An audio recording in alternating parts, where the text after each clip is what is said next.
kiamat, sebagaimana firman Allah Ta'ala. Dan sesungguhnya Isa itu benar-benar adalah tanda bagi hari kiamat. Karena itu, janganlah kamu ragu-ragu tentang kiamat itu, dan ikutilah aku. Inilah jalan yang lurus. Al-Quran, Surah Az-Zukhruf, ayat 61. Nabi Isa alaihissalam tidak membawa syariat baru. Misi yang diembannya adalah untuk menegakkan agama tauhid yang disempurnakan pada masa Nabi Muhammad Sallallahu Alaihi Wasallam. Putra Maryam ini juga akan meluruskan berbagai kontroversi mengenai dirinya.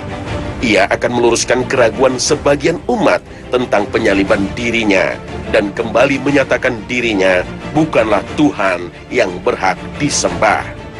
Misi Al-Masih, sebagaimana para nabi terdahulu, mengajak umatnya untuk bertauhid, menyembah satu Tuhan dan berkeyakinan dengan satu agama. Inilah agama yang lurus yang membawa keselamatan dunia dan akhirat. Berhasilkah misi Isa Al-Masih ini? Apakah penduduk bumi ini akan mematuhinya dan kembali ke jalan yang lurus? Inilah kisah Isa Al-Masih pada akhir zaman, sebagaimana yang dijelaskan dalam Al-Quran dan berbagai hadis Nabi.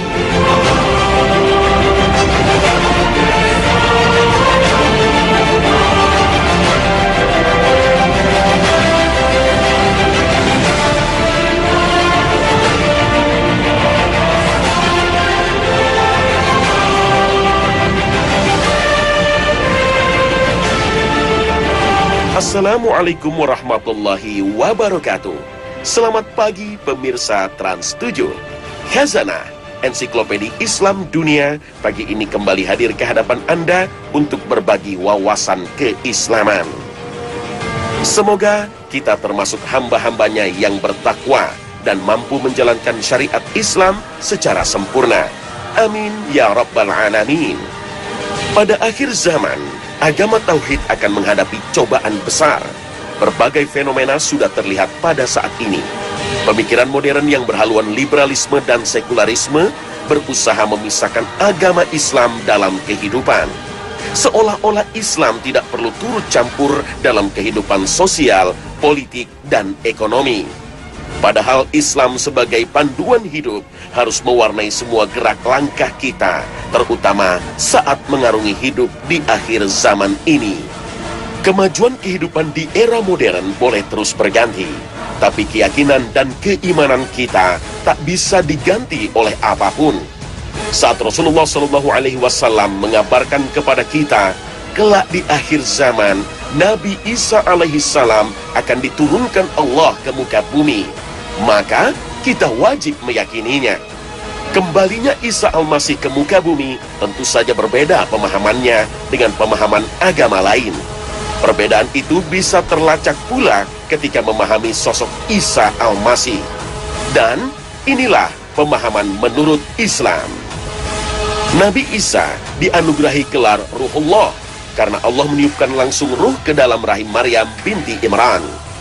Nabi Isa juga diberi gelar Kalimatullah karena ia diciptakan Allah dengan kalimat Allah, jadilah, maka terciptalah Isa. Nabi Isa disebut juga Al-Masih yang maknanya beragam. Menurut Ibnu Abbas, Al-Masih artinya tidaklah beliau mengusap seseorang yang berpenyakit kecuali sembuh, tidak pula mayat kecuali hidup kembali. Al-Masih juga bermakna wajah yang rupawan. Ada juga yang mengartikan Al-Masih sebagai pengembara. Sedangkan Al-Hafiz Ibnu Nuaim dalam kitabnya Dalailun Nubuwah menjelaskan, Ibnu Maryam dinamai Al-Masih karena Allah menghapuskan dosa-dosa darinya. Al-Masih lahir dari seorang perempuan suci bernama Maryam. Sedangkan Maryam lahir dari keluarga Imran yang Allah pilih dan muliakan. Kemudian dia abadikan namanya menjadi salah satu nama surat dalam Al-Quran. Sesungguhnya Allah telah memilih Adam, Nuh, keluarga Ibrahim dan keluarga Imran melebihi segala umat di masa mereka masing-masing. Al-Quran, Surah Ali Imran, ayat 33. Allah memilih Maryam sebagai wanita yang disucikan dan dilebihkan dari wanita lain di dunia sampai suatu saat Allah memberi keajaiban. Meskipun belum pernah disentuh oleh lelaki manapun, Maryam mengandung seorang laki-laki yang bernama Isa Al-Masih. Saat itu Allah mengutus malaikat Jibril yang menjelma sebagai seorang perjaka menemui Maryam di mihrabnya. "Pergilah dari sini. Sesungguhnya aku berlindung kepada Allah atas kejahatan yang akan terjadi dan aku takut kepadanya." Maryam membentak dan mengusir pemuda itu. Tapi pemuda itu memperkenalkan dirinya sebagai Jibril, utusan Allah. Dalam Al-Quran diceritakan, "Ingatlah ketika malaikat berkata, 'Hai Maryam, sesungguhnya Allah menggembirakan kamu dengan kelahiran seorang putra yang diciptakan dengan kalimat yang datang daripadanya. Namanya Al-Masih, Isa putra Maryam, seorang terkemuka di dunia dan di akhirat, dan termasuk orang-orang yang didekatkan kepada Allah.'" Al-Quran Surah Ali Imran ayat 45. Tak ada yang mustahil bagi Allah. Seorang perawan suci yang tidak pernah keluar mihrab mengandung seorang bayi. Allah ingin menunjukkan kekuasaannya. Namun bagi kaum kafir, inilah saatnya untuk menghina keluarga Zakaria dan Maryam. Allah kembali menunjukkan kekuasaannya dengan menjadikan Isa Al-Masih yang masih bayi mampu berbicara untuk membantah berbagai ejekan kaum kafir, sebagaimana diabadikan dalam Al-Quran. Berkata Isa, "Sesungguhnya aku adalah hamba Allah. Dia memberi Alkitab, Injil, dan dia menjadikan aku seorang nabi. Dan dia menjadikan aku seorang yang diberkati di mana saja aku berada. Dan dia memerintahkan kepadaku mendirikan solat dan menunaikan zakat selama aku hidup." Al-Quran Surah Maryam ayat 30 hingga 31. Berbagai mukjizat dimiliki Al-Masih. Selain bisa bicara waktu masih bayi, juga bisa menyembuhkan orang yang sakit lepra dan buta. Selain itu, ia mampu menghidupkan burung yang terbuat dari tanah liat dan menghidupkan orang yang mati. Karena berbagai mukjizat inilah, sebagian kaum Bani Israel menganggapnya sebagai Tuhan. Namun, Isa Al-Masih menegaskan dirinya bukan Tuhan, sebagaimana dijelaskan dalam Al-Quran. Dan ingatlah ketika Allah berfirman, "Hai Isa putra Maryam, adakah kamu mengatakan kepada manusia, jadikanlah aku dan ibuku dua orang Tuhan selain Allah?" Isa menjawab, "Maha suci engkau, tidaklah patut bagiku mengatakan apa yang bukan hakku mengatakannya. Jika aku pernah mengatakan, maka tentulah engkau mengetahui apa yang ada pada diriku, dan aku tidak mengetahui apa yang ada pada diri engkau. Sesungguhnya, engkau maha mengetahui perkara yang gaib-gaib." Al-Quran Surah Al-Ma'idah ayat 116. Nabi Isa alaihissalam diutus oleh Allah untuk berdakwah kepada kaum Bani Israel dengan membawa risalah tauhid, sebagaimana yang tertulis dalam Taurat dan Injil. Namun dakwahnya mendapat perlawanan. Nabi Isa difitnah akan menggulingkan kekuasaan Romawi dan berambisi menjadi raja kaum Bani Israel. Bahkan dituduh mengaku sebagai anak Tuhan, hingga berakhir dengan drama penyaliban. Inilah peristiwa yang antara lain akan diluruskan oleh Isa Al-Masih pada saat kembali ke muka bumi. Nabi Isa alaihissalam turun ke bumi tidak membawa syariat baru, tapi melanjutkan syariat Nabi Muhammad SAW dengan merujuk pada Al-Quran dan Sunnah Nabi. Misalnya tentang dosa warisan dan penebusan dosa.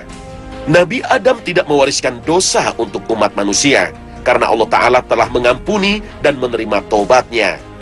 Dalam Islam, dosa bersifat pribadi, dan seseorang tidak dimintai tanggung jawab atas dosa orang lain. Inilah doktrin keadilan Tuhan dalam Islam, sebagaimana ditegaskan dalam firman Allah Ta'ala, "Siapa yang berbuat dosa, maka berarti berbuat dosa kepada dirinya, dan Allah maha mengetahui lagi maha bijaksana." Al-Quran Surah An-Nisa ayat 111. Seorang yang berdosa, ia bertanggung jawab atas perbuatannya dan akan menerima balasan atas dosanya.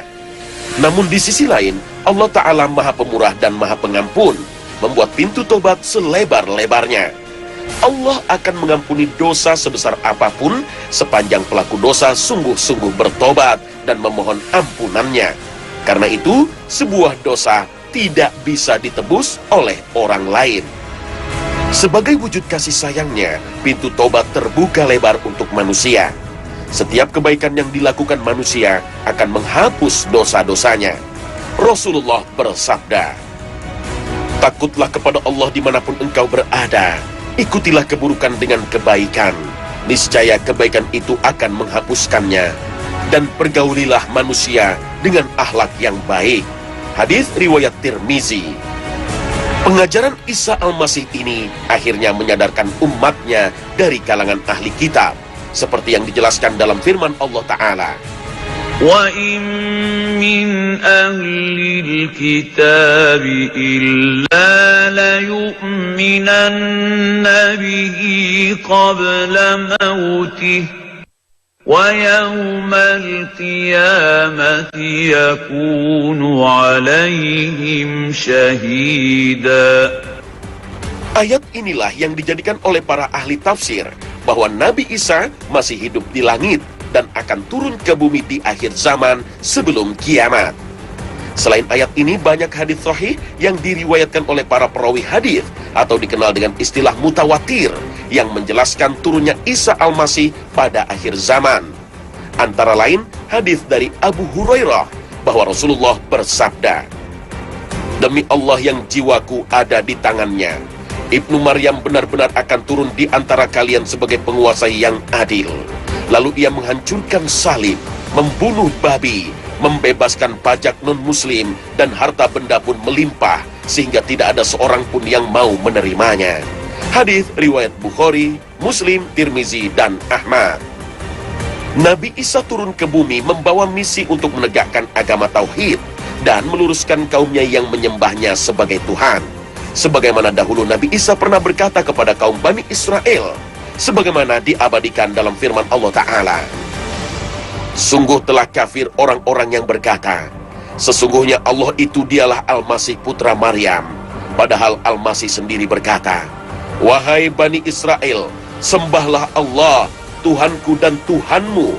Sesungguhnya barang siapa mempersekutukan sesuatu dengan Allah, maka sungguh Allah mengharamkan surga baginya, dan tempatnya ialah di neraka. Dan tidak ada seorang penolong pun bagi orang-orang yang zalim itu." Al-Quran, Surah Al-Ma'idah, ayat 72. Nabi Isa turun pada waktu subuh, pada saat Imam Mahdi akan mendirikan sholat berjamaah. Imam Mahdi kemudian berkata, "Majulah wahai Ruhullah, jadilah imam." Nabi Isa menjawab, "Tidak, di antara kalian ada pemimpin yang telah dimuliakan oleh Allah dalam umat ini." Dalam sebuah hadis yang diriwayatkan Imam Muslim, Ahmad, Ibnu Majah, dan Abu Daud, Nabi Isa akan turun di Menara Putih di Damaskus. Ia mengenakan 2 potong pakaian warna kekuning-kuningan, dan kedua tangannya berpegang pada sayap 2 malaikat. Bila ia menundukkan kepalanya, air akan menetes darinya, dan bila ia mengangkat kepalanya, turunlah darinya butir-butir air bagaikan mutiara. Setiap orang kafir yang mencium aroma nafasnya, dia pasti mati, dan nafasnya tercium dari jarak sejauh pandangannya. Ia mencari Dajjal sampai mendapatkannya di pintu Lut dekat Baitul Maqdis, kemudian membunuhnya. Dalam sebuah hadis riwayat Imam Muslim, ketika Dajjal melihat Nabi Isa, melelehlah tubuhnya, sebagaimana garam meleleh di air. Seandainya dibiarkan, niscaya akan meleleh hingga binasa. Tetapi Allah membiarkan Dajjal dibunuh melalui tangan Nabi Isa. Menurut sebuah riwayat, Dajjal ditombak hingga darahnya keluar untuk menunjukkan kepada pasukannya bahwa Dajjal adalah manusia biasa yang bisa mati. Inilah tanda-tanda kiamat yang paling besar. Sebagaimana sabda Rasulullah, "Tidak akan terjadi kiamat sehingga kaum muslimin memerangi bangsa Yahudi sampai-sampai orang Yahudi berlindung di balik batu dan pohon. Lalu batu dan pohon tadi akan berbicara, 'Wahai orang Islam, hai hamba Allah, di belakangku ada orang-orang Yahudi. Kemarilah, bunuhlah dia. Kecuali pohon Gharqad, sebab ia itu sungguh pohonnya Yahudi.'" Hadis riwayat Ahmad. Selain membunuh Dajjal, Nabi Isa juga membebaskan umat Islam dari fitnah Ya'juj dan Ma'juj. Dalam sebuah riwayat dari Abu Ghadah dalam At-Tasrih, Nabi Isa bersama pasukannya dikepung oleh kaum Ya'juj wa Ma'juj hingga mengalami penderitaan. Digambarkan kondisi saat itu, satu ekor sapi jantan yang mereka miliki lebih berharga daripada 100 dinar emas. Kemudian, Nabi Isa mengajak pasukannya untuk berdoa kepada Allah. Akhirnya, Allah mengazab kaum Ya'juj wa Ma'juj dengan mengirimkan ulat-ulat ke leher mereka hingga mati semuanya. Tak ada sejengkal tanah pun yang tidak dipenuhi bangkai mereka yang berbau busuk. Kemudian Allah mengirimkan burung-burung besar untuk membuang bangkai mereka. Setelah menghancurkan Dajjal dan kaum Ya'juj wa Ma'juj, Nabi Isa akan menetap di bumi selama 40 tahun untuk menegakkan keadilan dan kemakmuran. Dan sebelum wafat, Nabi Isa menunaikan ibadah haji seperti yang dikabarkan oleh Rasulullah. Demi zat yang diriku berada di tangannya, sesungguhnya Ibnu Maryam akan mengucap tahlil dengan berjalan kaki untuk melaksanakan haji atau umrah atau kedua-duanya dengan serentak. Hadis riwayat Muslim dan Ahmad. Apa sesungguhnya hikmah kembalinya Isa Al-Masih ke muka bumi? Misi Nabi Isa alaihissalam antara lain untuk menyanggah pengakuan orang-orang Yahudi yang telah membunuh dan menyalibnya. Al-Masih akan menjelaskan siapa sesungguhnya yang dibunuh oleh orang-orang Yahudi. Bangsa Yahudi pada akhir zaman akan membaiat Dajjal sebagai pemimpin, kemudian berhadapan dengan pasukan Islam di bawah pimpinan Al-Mahdi dan Isa Al-Masih. Inilah perang terbesar pada akhir zaman. Namun setelah kematian Dajjal yang dibunuh oleh Isa Al-Masih, bangsa Yahudi tersadar dan akhirnya memeluk Islam, sebagaimana disebutkan dalam surat An-Nisa ayat 159. Inilah misi Isa Al-Masih untuk menghilangkan huru-hara di muka bumi akibat kejahatan Dajjal dan pasukannya. Hikmah lainnya untuk menunjukkan ajalnya sudah dekat agar dapat dikubur di bumi, karena setiap makhluk yang terbuat dari tanah akan kembali pada tanah, sebagaimana firman Allah Ta'ala, dari bumi, tanah itulah kami menjadikan kamu, dan kepadanya kami akan mengembalikan kamu, dan daripadanya kami akan mengeluarkan kamu pada kali yang lain. Al-Quran Surah Toha ayat 55. Menurut Ar-Razi dalam tafsir Al-Kabir, yang dimaksud mengembalikan di sini adalah mengembalikan ke kubur sebagai persemayaman setiap orang yang mati, kecuali orang yang diangkat Allah ke langit. Orang yang mengalami kondisi ini kemungkinan besar akan dikembalikan lagi ke bumi. Setelah menegakkan Islam dan memimpin dunia dalam kedamaian, Nabi Isa akan wafat, kemudian dimakamkan di samping makam Rasulullah. Saat ini makam untuk Nabi Isa konon berada di Masjid Nabawi dan sudah disiapkan untuk menyambut Nabiullah akhir zaman ini. Hikmah lainnya, karena doa Nabi Isa yang memohon kepada Allah untuk dijadikan bagian dari umat Muhammad, karena keagungan akhlaknya disebut dalam Alkitab. Demikianlah sifat-sifat mereka umat Muhammad dalam Taurat dan sifat-sifat mereka dalam Injil. Al-Quran Surah Al-Faf ayat 29. Allah mengabulkan doa Nabi Isa dan mengangkatnya ke langit, dan pada akhir zaman Allah turunkan lagi ke bumi sebagai pembela Islam untuk menghancurkan Dajjal beserta pasukannya dan kaum Ya'juj wa Ma'juj. Rasulullah Shallallahu Alaihi Wasallam mempunyai kedekatan yang khusus dengan Nabi Isa, sebagaimana sabdanya yang diriwayatkan Imam Ahmad. Saya orang yang paling dekat dengan Isa bin Maryam, karena tidak ada nabi antara aku dan dia. Dalam Musnad Imam Ahmad dijelaskan bahwa hubungan yang khusus dengan Rasulullah karena Nabi Isa yang membawa berita akan datang seorang utusan Allah setelah dia, dan mengajak umatnya untuk membenarkan dan mengikutinya, sebagaimana firman Allah Ta'ala. Dan ingatlah ketika Isa bin Maryam berkata, "Hai Bani Israel, sesungguhnya aku adalah utusan Allah kepada kalian, membenarkan kitab yang turun sebelumku, yaitu Taurat, dan memberi kabar gembira dengan seorang Rasul yang datang sesudahku, yang namanya Ahmad, Muhammad." Maka tatkala Rasul itu datang kepada mereka dengan membawa bukti-bukti yang nyata, mereka berkata, Ini adalah sihir yang nyata. Al-Quran Surah As-Saff ayat 6. Meskipun sudah jelas firman Allah dan sunnah Nabi yang menjelaskan turunnya Isa Al-Masih pada akhir zaman, masih ada kalangan yang menolaknya. Nabi Muhammad adalah penutup para nabi, sementara turunnya Nabi Isa tidaklah membawa syariat baru. Ada yang beranggapan bahwa Nabi Isa telah wafat dan tidak mungkin dikembalikan lagi ke bumi. Mereka melegitimasi keyakinannya dengan menyelewengkan makna dari ayat ini. Muhammad itu tidak lain hanyalah seorang rasul. Sungguh telah berlalu sebelumnya beberapa orang rasul. Apakah jika dia wafat atau dibunuh, kamu berbalik ke belakang, murtad? Al-Quran Surah Ali Imran ayat 144.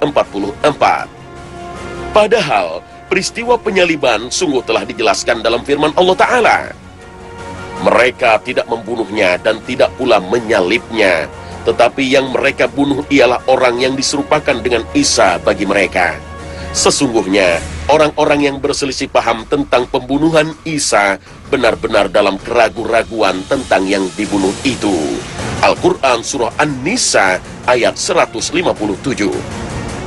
Dalam ayat lain Allah Ta'ala berfirman, ingatlah ketika Allah berfirman, hai Isa, sesungguhnya aku akan menyampaikan kamu kepada akhir ajalmu dan mengangkat kamu kepadaku, serta membersihkan kamu dari orang-orang kafir dan menjadikan orang-orang yang mengikuti kamu di atas orang-orang yang kafir hingga hari kiamat. Kemudian hanya kepada akulah kembalimu. Lalu aku memutuskan di antaramu tentang hal-hal yang selalu kamu berselisih kepadanya. Al-Quran Surah Ali Imran ayat 55. Ibnu Abbas mengatakan dalam tafsirnya, Nabi Isa diangkat oleh Allah, kemudian diwafatkan pada akhir zaman. Dan ketika menafsirkan ayat 61 surat Az-Zukhruf, sungguh itu adalah tanda untuk datangnya hari kiamat. Menurut Ibnu Abbas, yang dimaksud dengan ayat ini adalah munculnya Isa bin Maryam sebelum hari kiamat.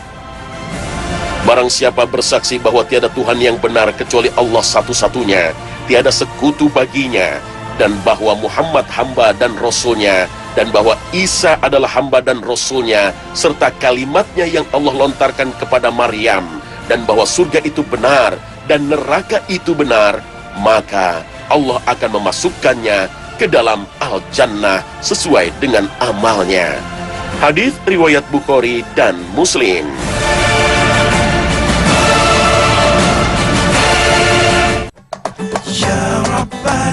Pemirsa Khazanah, inilah kisah Isa Al-Masih pada akhir zaman yang bersumber dari Al-Quran dan Sunnah Nabi. Tidak ada yang harus kita lakukan kecuali meyakini kebenarannya. Terima kasih atas perhatian Anda. Wabillahi taufiq wal hidayah. Wassalamualaikum warahmatullahi wabarakatuh.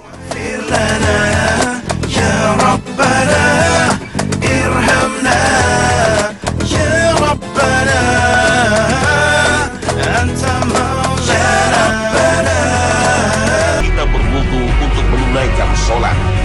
Meskipun kita melihat cara berwudu mereka belum sempurna, setidaknya anak-anak kita mulai berlatih menjalankan ibadah.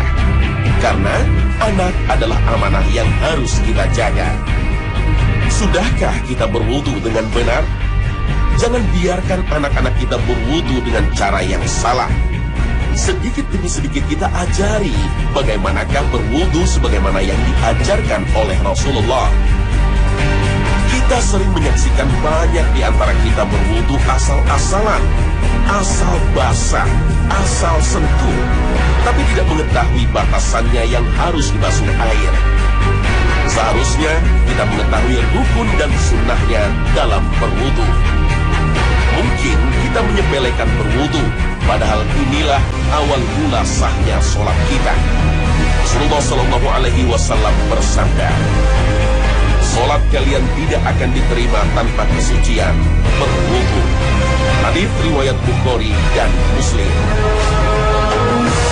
Begitu banyak hikmah dan manfaat wudu yang sering terlupakan.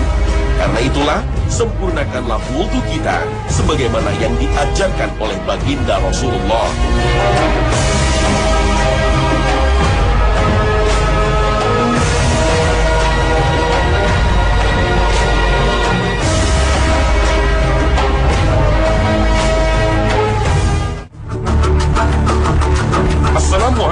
warahmatullahi wabarakatuh. Selamat pagi pemirsa Trans 7. Khazanah, ensiklopedia Islam dunia, pagi ini kembali hadir ke hadapan Anda untuk saling berbagi wawasan keislaman dan saling berwasiat dalam kebajikan. Wudu adalah sebuah ritual ibadah untuk mensucikan diri dari hadas kecil. Perintah berwudu disebutkan dalam Al-Quran. Hai orang-orang yang beriman, apabila kamu hendak mengerjakan sholat, maka basuhlah mukamu dan tanganmu sampai dengan siku, dan sapulah kepalamu dan kakimu sampai dengan kedua mata kaki. Al-Quran Surah Al-Ma'idah ayat 6.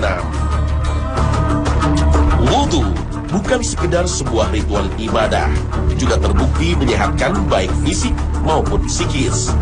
Khasiat wudu sudah banyak diulas oleh para ilmuwan yang membuktikan keagungan ajaran Islam.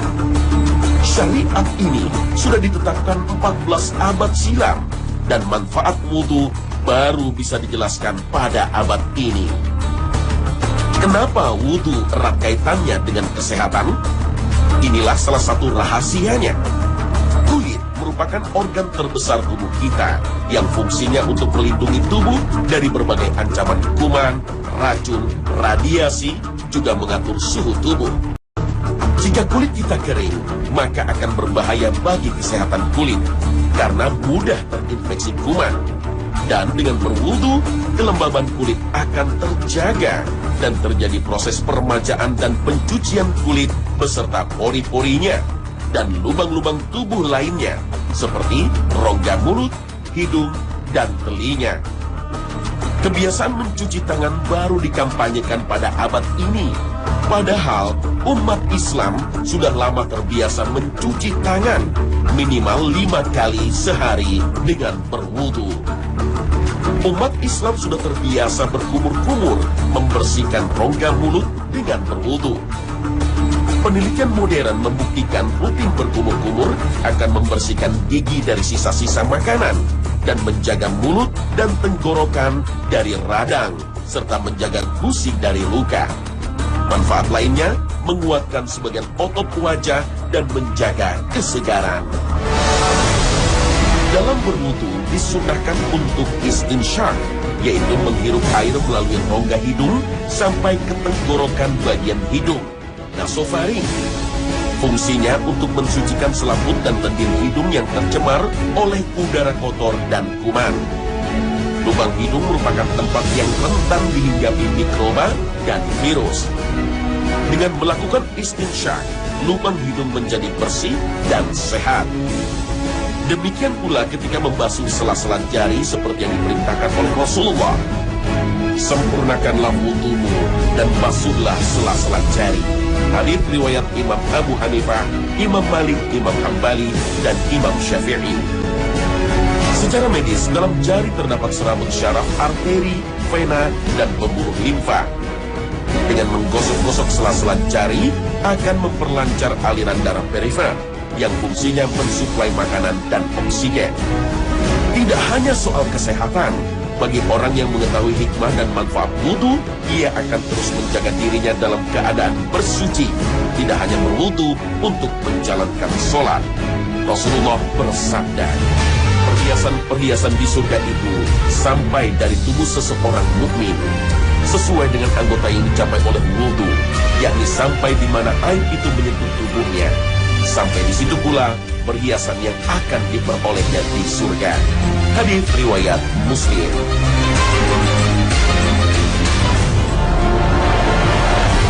Orang yang selalu menjaga dirinya dalam keadaan bersuci, berarti ia telah menunjukkan kecintaan dan kedekatannya dengan Allah Ta'ala. Meskipun kita memiliki wudu, disunahkan untuk memperbaharui wudu sebelumnya untuk menunaikan sholat, sesuai dengan petunjuk Nabi. Seandainya tidak memberatkan umatku, pastilah aku akan perintahkan untuk berwudu pada tiap mau sholat, dan wudu itu dengan bersiwak. Hadits riwayat Ahmad. Ada beberapa kondisi yang disunahkan untuk berwudu, antara lain sebelum tidur. Apabila engkau hendak mendatangi pembaringan, tidur, maka hendaklah berwudu terlebih dahulu sebagaimana wudumu untuk melakukan sholat. Hadis riwayat Bukhari dan Muslim. Dan orang yang membiasakan berwudu sebelum tidur akan didoakan oleh malaikat. Rasulullah bersabda, barang siapa tidur di malam hari dalam keadaan suci berwudu, maka malaikat akan tetap mengikuti. Lalu ketika ia bangun, niscaya malaikat itu akan berucap, ya Allah, ampunilah hambamu si fulan, karena ia tidur di malam hari dalam keadaan selalu suci. Hadis riwayat Ibnu Hibban dari Ibnu Umar. Berwudu meskipun terlihat seperti ibadah yang mudah dan praktis, tapi masih banyak yang tidak mengetahui apa saja rukun dan sunnah berwudu. Bagaimanakah tata cara wudu Nabi? Inilah panduannya. Saya yakin semua dari kita pasti sudah pernah berwudu. Akan tetapi kita mencoba di pagi hari ini untuk melihat bagaimana Rasul Shallallahu Alaihi Wasallam mengajarkan kepada kita umatnya tata cara wudu yang benar. Wudu tidak bisa disepelekan karena Rasul Shallallahu Alaihi Wasallam mengatakan la salata liman la wudu alah. Tidak ada salat bagi seseorang kalau seandainya dia tidak memiliki wudu. Maka wudu merupakan kunci untuk bisa mendapatkan salat yang berkualitas. Agar salat kita berkualitas, maka wudu kita pun harus wudu yang berkualitas. Yang pertama yang perlu diperhatikan ketika kita ingin berwudu adalah diawali dengan niat kita, bahwa kita ingin melaksanakan aktivitas ibadah wudu. Karena Rasul Shallallahu Alaihi Wasallam menegaskan innamal a'malu binniyat. Segala sesuatu itu tergantung dari niatnya. Setelah kita berniat akan melaksanakan wudu ikhlas lillahi ta'ala, maka yang kedua yang harus dikerjakan adalah membaca bismillah. Karena Rasul Shallallahu Alaihi Wasallam menegaskan la wudu'a liman lam yadhkur ismallah. Tidak disebut orang itu melakukan aktivitas wudu kalau seandainya di awalnya tidak diawali dengan ucapan bismillah. Setelah bismillah, jangan lupa kita hidupkan keran ini dengan komposisi air yang tidak terlalu deras. Karena apa? Ditakutkan ketika kita buka keran itu dengan deras, itu mubazir. Lihat dulu kalau seandainya di anggota tubuh kita ini masih ada sesuatu, aksesoris yang mungkin nanti akan menghalangi sampainya air ke kulit dari anggota tubuh kita, maka hendaknya dilepas terlebih dahulu. Ya. Yang pertama, sesuai dengan hadis yang diriwayatkan dari pembantunya Utsman bin Affan, Imran, ya, dalam sebuah hadis sahih yang diriwayatkan oleh Imam Bukhari, maka beliau mengatakan yang pertama dilakukan adalah mencuci kedua tangan terlebih dahulu. Ya. Mencuci kedua tangan, kita lihat bagaimana pertama setelah dibuka keran, lalu cuci kedua tangan. Dimulai dari tangan kanan dicuci, ya. Lalu tangan kiri dicuci. Khalil baina asabi. Rasul mengatakan begitu, artinya di antara jari-jari ini pun dimasukkan air untuk dicuci, untuk dibasuh. Setelah selesai, maka selanjutnya dikisahkan kepada kita bagaimana Utsman bin Affan mengambil air dengan tangan kanan, lalu setelah itu dimasukkan untuk berkumur-kumur, setengahnya dihisap ke hidung. Madmadha tsummastansyaqa wastansar. Lalu setelah itu air yang ada di hidung ini dikeluarkan.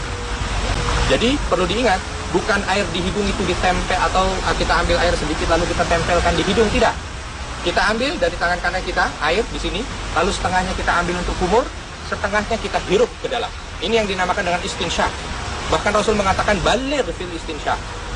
Dalam ketika kita menarik air ke dalam hidung ini, tolong ditarik dengan dalam.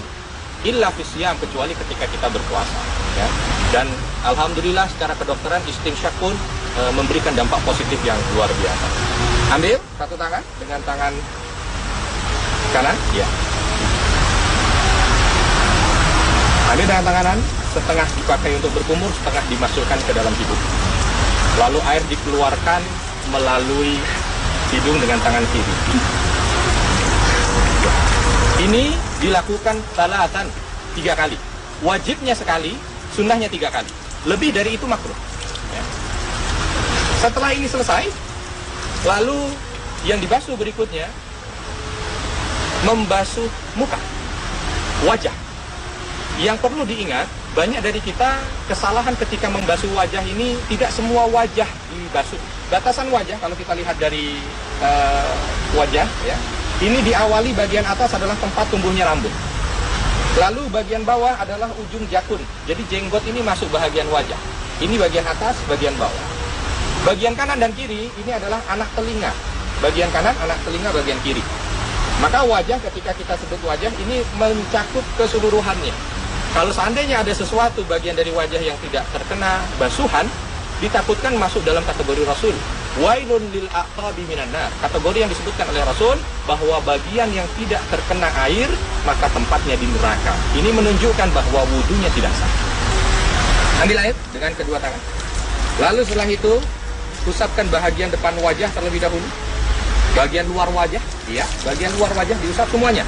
Jangan sampai ada yang tertinggal. Baru setelah itu bagian dalam untuk mengusap bagian hidung yang ditakutkan nanti ada hidung-hidung ini yang tidak terkena air. Diakhiri dengan jenggot. Kita lakukan juga salatan 3 kali. Jangan lebih dari itu, karena lebih dari itu makruh hukum. Setelah selesai dari wajah kita basuh secara keseluruhan dan sempurna, maka kita masuk bahagian wudhu berikutnya, yaitu kedua tangan. Allah Subhanahu wa taala menekankan bahagian tangan ini dengan batasan. Ya. Ilal mirfaq nih, sampai di sini nih mirfaq. Sampai siku. Sampai siku.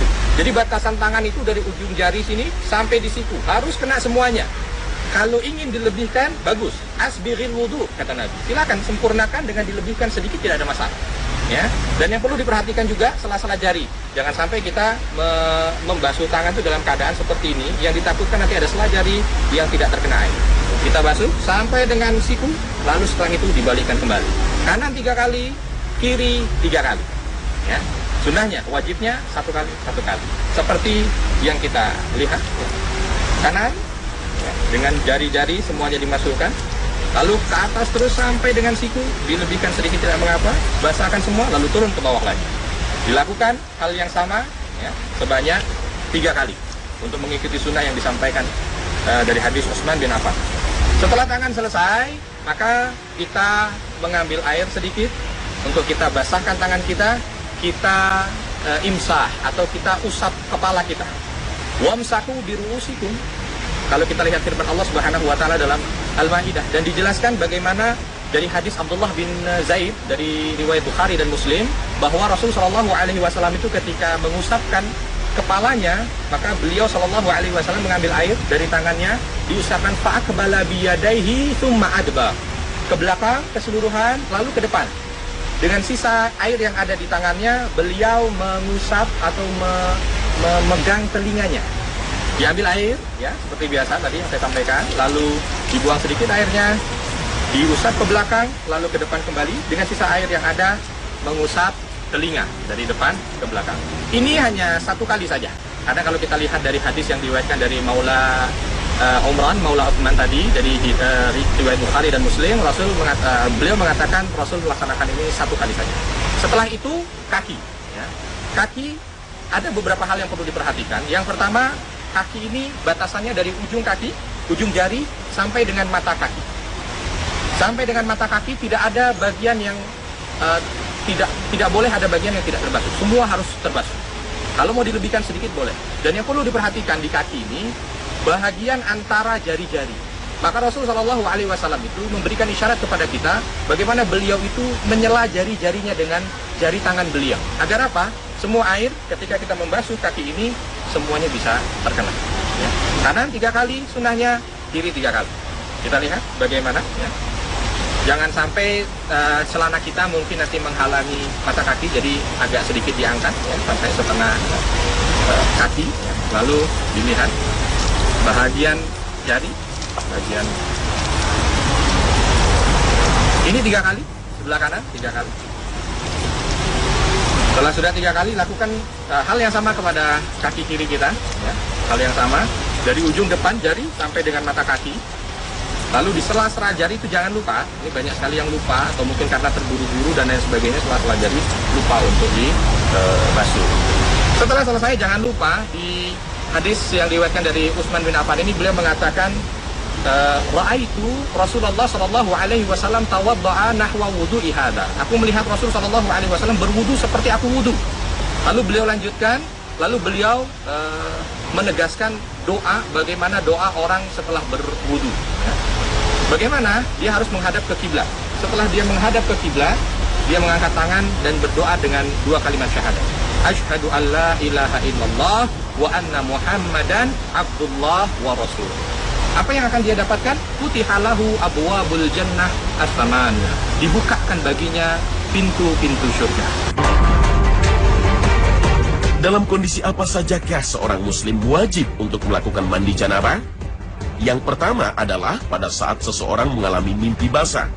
Dalam hadis sahih riwayat Aisyah radhiyallahu anha, Rasulullah sallallahu alaihi wasallam bersabda, sesungguhnya Nabi sallallahu alaihi wasallam pernah ditanya tentang seorang laki-laki mendapatkan dirinya kebasahan, namun ia tidak ingat apakah dirinya mimpi bersetubuh.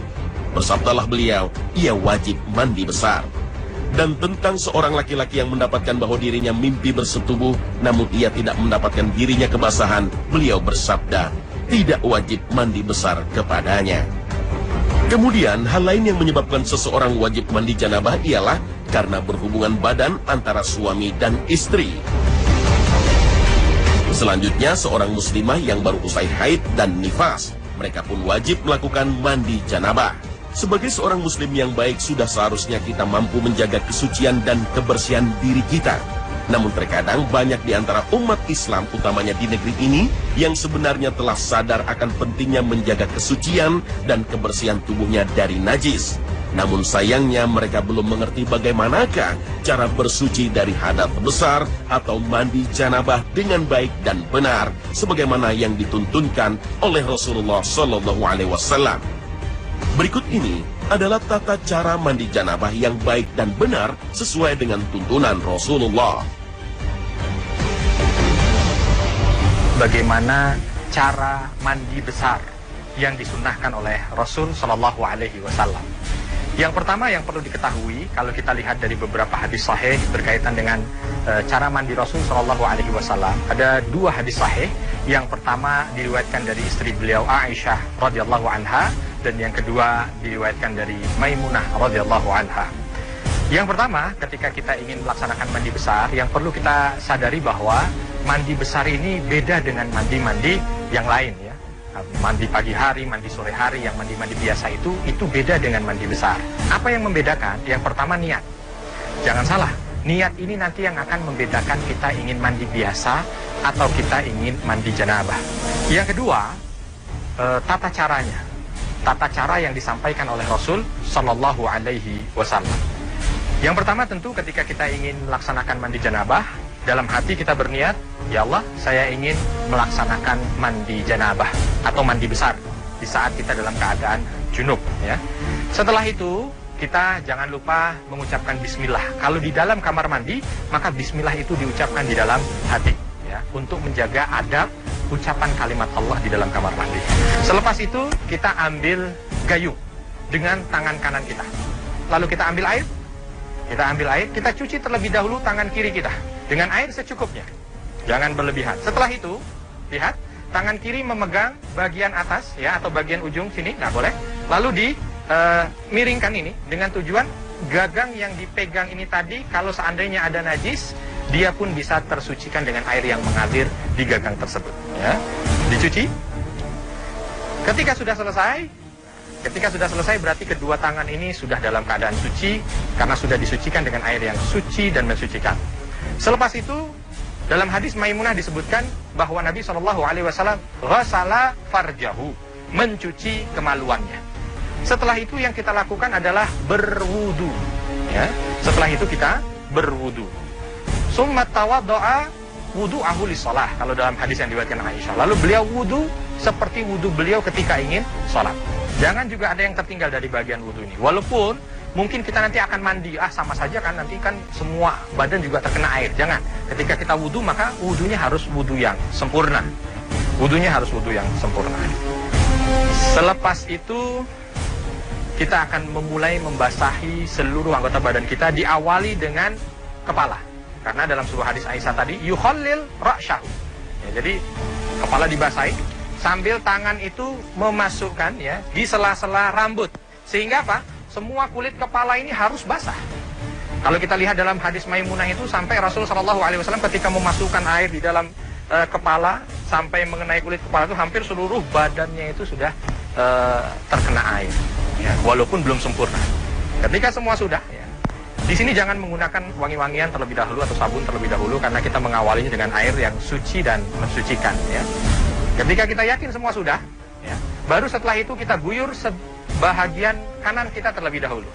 Kita guyur bagian kanan kita dari atas sampai bawah, pastikan semua air itu merata, ya, mengenai seluruh bahagian yang kanan. Nah, semua air merata. Ya. Jika sudah bahagian kanan, maka dilanjutkan dengan bahagian kiri. Dilanjutkan dengan bahagian kirinya, ya. Dan yakinkan bahwa semua air mengenai seluruh badan. Jangan ada yang tidak kena. Ya. Setelah selesai, dia mencoba untuk mengulangi guyuran bebas kanan kiri, ya. Yang terpenting dia harus yakin semua bagian badan itu dikenakan air, ya. Kalau seandainya yang terpenting itu lipatan-lipatan, lipatan tangan, lipatan ketiak, ya, lipatan selangkangan, mungkin nanti di siku, ya, di lutut, semuanya harus kena betul. Nah, begitu dia sudah yakin semuanya sudah terkena air, ya, maka berikutnya disunahkan untuk mengenakan wangi-wangian. Kalau kita sekarang mungkin boleh mengenakan sabun, ya. Ketika semua diratakan dengan sabun, kalau ingin menggunakan sampo, silahkan menggunakan sampo, ya. Ini sunnah bukan wajib, jangan salah kaprah, ya. Lalu menggunakan sampo selesai, baru setelah itu digerujuk sekali lagi. Nah, ketika sudah digunakan wewangian itu, maka dia harus yakinkan semuanya bersih, ya. Yakinkan semuanya bersih. Ketika sudah yakin semuanya sudah bersih, maka tutorial mandi yang disunnahkan dan diajarkan oleh Rasul SAW kepada kita sudah selesai. Ini yang disunnahkan oleh Rasul SAW. Jadi bukan hanya sekedar mandi yang jebar-jebur, ya, atau hanya sekedar mandi yang seperti mandi dia di pagi dan sore hari, tidak. Walaupun memang kalau kita lihat dari arti mandi adalah ta'mimul jasad bil ma', meratakan seluruh badan ini terkena dengan air. Kalau seandainya dia mandi jebar-jebur, semua sudah terkena air, insya Allah sudah sah mandinya. Hanya saja pahala sunnahnya yang dia tidak dapat. Tapi kalau seandainya dia melakukan seperti apa yang tadi diajarkan dari Rasul melalui hadis Aisyah radhiyallahu anha dan Maimunah radhiyallahu anha, maka insya Allah itu jauh lebih baik karena mengikuti sunnah Rasul sallallahu alaihi wasallam. Tadabbur. Pemirsa Khazanah, bersuci dan menjaga kebersihan adalah amal ibadah yang begitu penting di hadapan Allah Ta'ala. Karena itu, janganlah kita menyepelekannya. Maka marilah perbaiki cara kita bersuci sebagaimana yang dicontohkan oleh Rasulullah Sallallahu Alaihi Wasallam. Terima kasih atas perhatian Anda dan wassalamualaikum warahmatullahi wabarakatuh.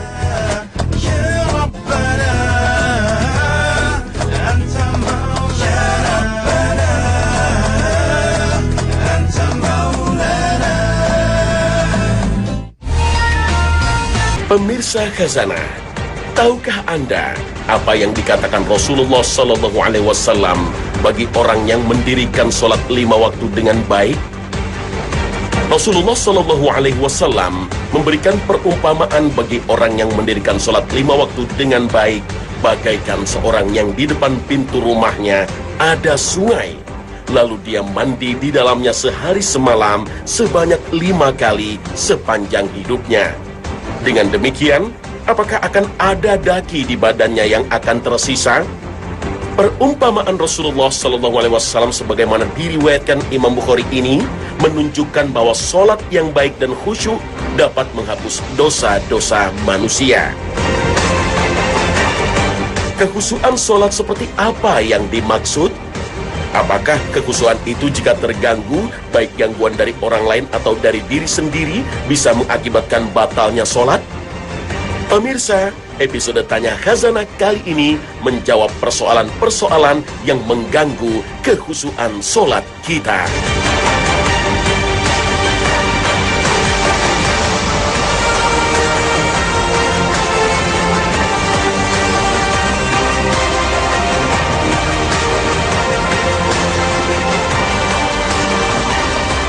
Terkadang masih sering kita temui orang yang sholat sambil melakukan aktivitas lain.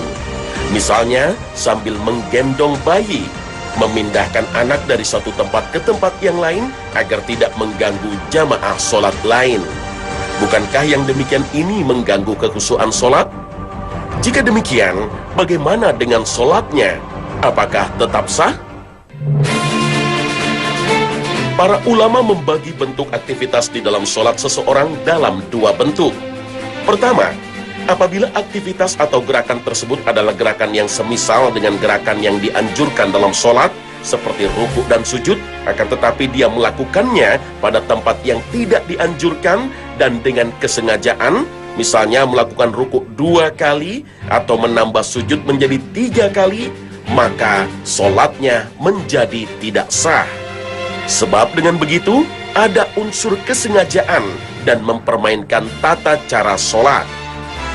Namun, jika hal tersebut dilakukan tanpa sengaja, semata-mata karena lupa, seperti menambah jumlah rakaat, maka sholatnya tetap sah. Akan tetapi, dia harus melakukan sujud sahwi sebagai penebusnya, yaitu sujud sebelum salam. Dalam riwayat Bukhari Muslim, Nabi SAW mendirikan sholat zuhur 5 rakaat. Kemudian setelahnya, beliau melakukan sujud sahwi tanpa mengulangi sholat zuhur dari awal. Bentuk kedua, jika jenis aktivitas gerakan dalam sholat di luar jenis gerakan yang diperintahkan di dalam sholat, misalnya memukul dan berjalan, maka ulama fiqih membagi hukumnya sebagai berikut. Apabila gerakannya terhitung banyak tanpa alasan yang mendesak, maka gerakan semacam ini bisa membatalkan sholat. Adapun jika gerakan yang terhitung banyak itu dilakukan dengan alasan terpaksa atau mendesak dan karena kebutuhan penting, seperti misalnya melangkahkan kaki karena ada binatang berbisa di tempat sholatnya, atau karena dia sholat di kendaraan sehingga membutuhkan gerakan tangan untuk mengendalikan, maka aktivitas gerakan semacam ini, meskipun dalam gerakannya dalam jumlah yang banyak, tidak membatalkan sholat dan sholatnya tetap sah. Dalam riwayat Bukhari, Nabi SAW pernah mendirikan sholat sambil menggendong cucunya, Umamah. Maka ketika hendak sujud, beliau meletakkannya, dan ketika hendak berdiri, beliau mengambilnya kembali. Juga dalam riwayat Abu Daud, Nabi SAW memerintahkan agar membunuh al-aswadain atau ular dan kalajengking, walaupun di dalam sholat. Bahkan Imam Abu Daud meriwayatkan, Nabi SAW pernah melepas kedua sandalnya dalam keadaan sholat.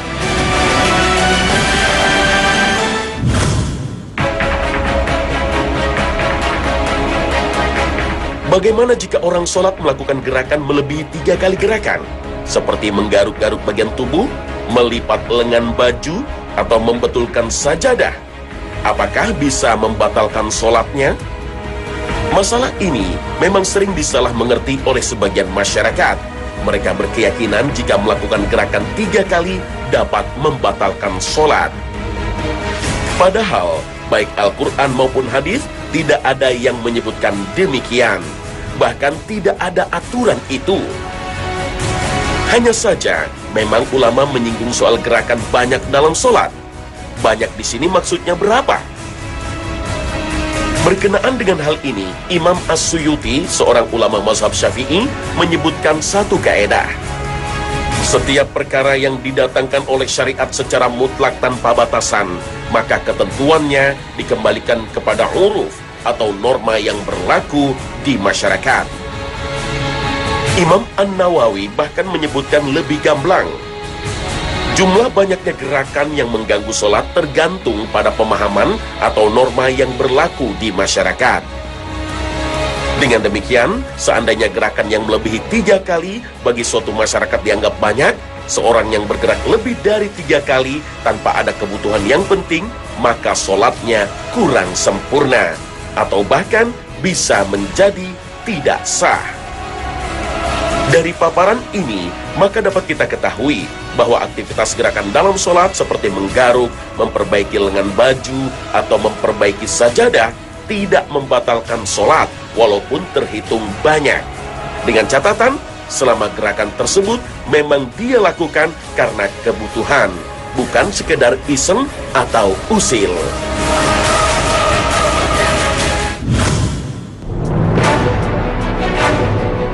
Lalu bagaimana dengan bergerak mengisi shaf yang kosong di depan saat sholat berlangsung? Dia melangkah lebih dari 3 kali atau bergeser untuk merapatkan shaf. Apakah tidak mengganggu keabsahan sholat? Merapatkan shaf dalam sholat berjamaah adalah suatu kewajiban. Hal ini banyak dilalaikan oleh kaum muslimin. Padahal Nabi SAW pernah mengancam siapa saja yang tidak meluruskan dan merapatkan shafnya. Dalam sabdanya, "Luruskanlah shaf-shaf kalian, atau jika tidak, maka Allah akan mempertentangkan antara wajah-wajah kalian." Hadis riwayat Bukhari, Muslim. Yang dimaksud dengan mempertentangkan antara wajah-wajah kalian adalah bahwa Allah akan menjadikan perselisihan dan permusuhan di antara hati kalian karena tidak meluruskan shaf. Sebab ketidakkompakan bentuk lahiriah dalam berjamaah dapat memberikan efek tersendiri ke dalam masing-masing batin manusia. Jika demikian, maka melangkah guna mengisi shaf yang kosong di depan adalah hal yang dianjurkan. Adapun gerakan langkah yang lebih dari 3 kali tersebut tidak dipandang sebagai pencedera kesempurnaan sholat. Demikian juga dengan gerakan bergeser dengan tujuan merapatkan shaf yang masih renggang sama sekali tidak menjadikan sholat menjadi makruh. Tidak pula membatalkan sholat. Sebab semua gerakan tersebut dilakukan karena kebutuhan. Bahkan memenuhi kewajiban merapatkan shaf.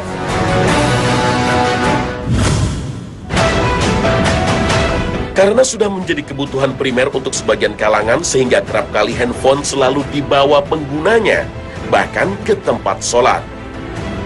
Jika berdering, bahkan sangat mengganggu jamaah lain.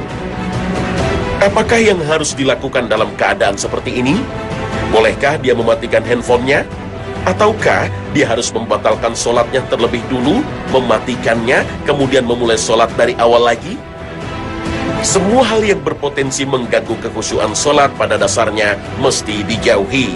Termasuk salah satunya membiarkan handphone dalam keadaan on. Terlebih jika yang akan terkena dampak gangguannya adalah orang banyak. Islam mengajarkan budi pekerti sangat tinggi, yaitu tidak dibenarkan membuat orang lain tidak nyaman, apapun bentuknya, baik kepada diri sendiri atau atas orang lain. Nabi SAW bersabda, "La darara wa la dirar." Semua bentuk kemudaratan ditiadakan dan semua bentuk usaha pemudaratan ditiadakan. Hadis riwayat Malik dan Ibnu Majah. Oleh karena itu, jika sholat sedang berlangsung, tiba-tiba handphone kita berdering dengan nada yang mengganggu, maka harus mematikan langsung handphonenya tanpa harus membatalkan sholatnya terlebih dulu. Gerakan yang dia lakukan saat mematikan handphonenya tidak membatalkan sholat, sebab gerakan tersebut dia lakukan karena kebutuhan mendesak.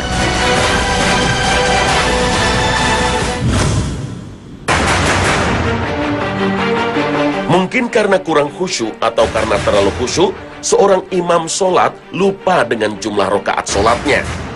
Dalam kondisi demikian, apa yang harus dilakukan makmum? Bolehkah dia mengingatkan imam? Jika boleh, bagaimanakah cara mengingatkan imam? Imam yang lupa jumlah rakaatnya itu wajar, karena memang setan selalu mengganggu kekhusyuan sholat seseorang. Nabi SAW dalam riwayat Bukhari Muslim bersabda,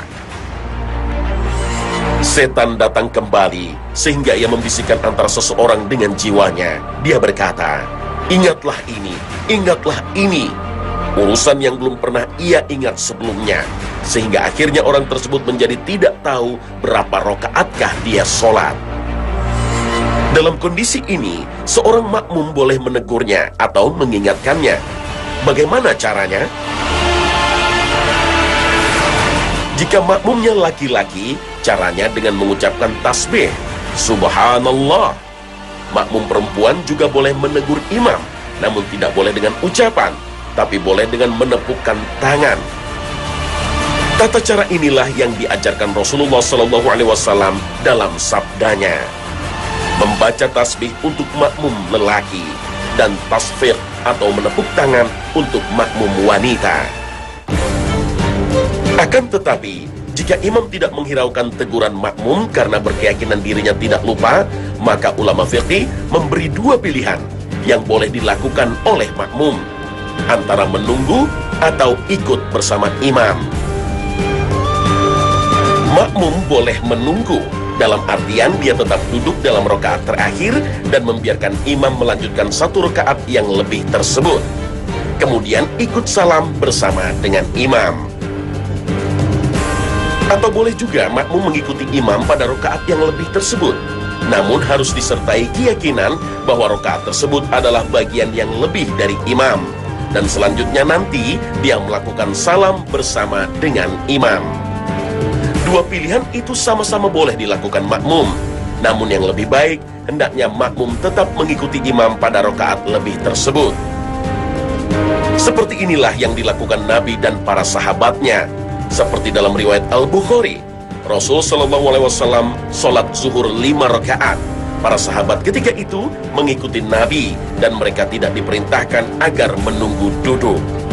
Dalam hadis lain, Rasulullah SAW bersabda,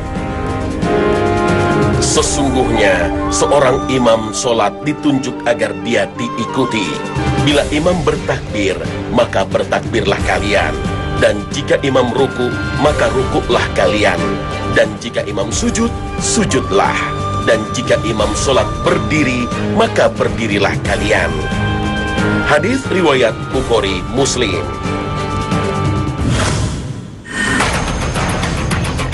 Jika lupa rakaat terjadi pada orang yang sholat sendirian, seperti sholat zuhur misalnya, dia ragu apakah baru rakaat ketiga atau sudah masuk rakaat 4. Maka apakah yang harus dilakukan?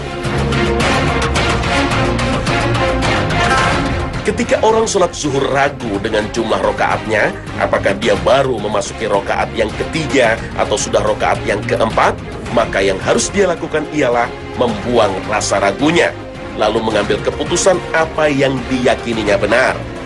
Jika ia yakin baru 3 rakaat, maka harus menggenapkan 1 rakaat lagi.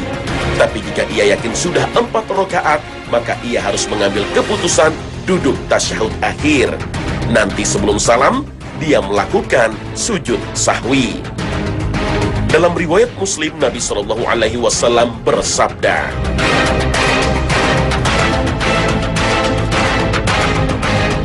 "Apabila kalian ragu di dalam sholatnya, sehingga tidak mengetahui berapa rakaatkah dia telah sholat, apakah 3 ataukah 4, maka hendaknyalah dia membuang keraguannya, dan hendaklah dia mengambil keputusan atas apa yang dia yakini.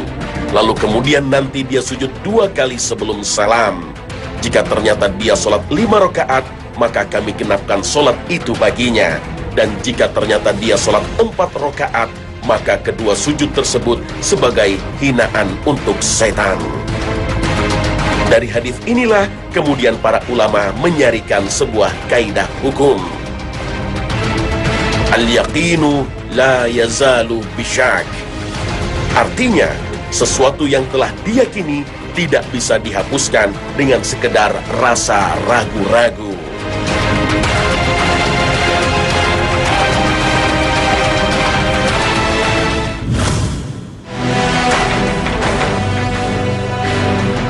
Seorang muslim wajib menjawab salam saudaranya. Masalahnya, jika seseorang sedang sholat lalu ada tamu datang sambil mengucapkan salam, haruskah ia menjawab salam tamunya? Ataukah ia membatalkan sholatnya kemudian menjawab salam tamunya? Dalam kondisi ini tidak perlu membatalkan sholat lalu menjawab salam. Yang perlu dilakukan adalah tetap melanjutkan sholatnya tanpa harus menjawabnya. Nanti jika sudah selesai sholat, sementara tamunya masih berada di depan rumah, maka ia baru menjawabnya. Rasul SAW bahkan mengajarkan dengan isyarat gerakan jari tangan, sekalipun tamunya tidak melihat. Beberapa riwayat hadis menerangkan keadaan Nabi SAW. Di antaranya adalah hadis riwayat Abu Dawud. Dari Suhaib radhiyallahu anhu, dia berkata, "Suatu ketika aku melewati Rasulullah SAW yang sedang sholat. Lalu aku ucapkan salam kepadanya. Beliau hanya menjawab salamku dengan isyarat dengan jari-jari beliau. Lalu bagaimanakah hukumnya orang mengucapkan salam padahal ia tahu yang diberi salam itu tengah sholat? Dalam banyak riwayat hadis disebutkan beberapa orang sahabat Nabi pernah mengucapkan salam kepada beliau ketika dalam sholat, sehingga para ulama mengambil kesimpulan bahwa boleh hukumnya mengucapkan salam kepada orang yang sedang sholat. Namun sangat penting untuk diingat, apabila dengan ucapan salam itu membuat orang yang sholat menjadi terganggu kekhusyuannya, maka lebih baik menunda mengucapkan salam kepadanya sampai sholatnya selesai. Khusyuk di dalam sholat adalah amalan yang terpuji. Bahkan kekhusyuan dalam sholat merupakan salah satu ciri orang beriman. Allah berfirman, قد أفلح المؤمنون الذين هم في صلاتهم خاشعون. Sesungguhnya beruntunglah orang-orang yang beriman, yaitu orang-orang yang khusyuk dalam sholatnya. Al-Quran Surah Al-Mu'minun ayat 1 hingga 2. Khusyuk maknanya bersikap tenang tanpa gerakan, baik itu gerakan tubuh atau gerakan hati. Khusyuknya hati maksudnya ialah konsentrasi dan terfokusnya sebuah pikiran dan angan-angan hanya kepada Allah, sembari mengingat dan menyadari keburukan dan dosa-dosa yang memenuhi diri kita. Ketika hati telah khusyuk, maka anggota tubuh lainnya pun akan mudah mengikuti. Sebab hati adalah raja, kebaikan dan keburukan berpijar darinya. Nabi SAW bersabda, di dalam tubuh ada sebuah organ. Jika organ ini baik, maka baiklah seluruh tubuh.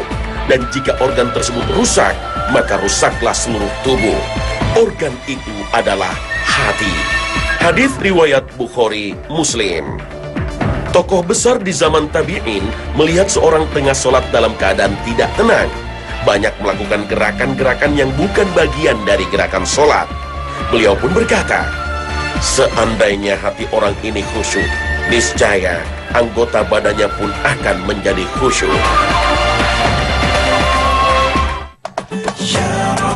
Pemirsa, semoga episode Tanya Khazanah yang memaparkan masalah pencuri kekhusyuan sholat bisa menjadi tambahan ilmu dan bekal ibadah kita semua.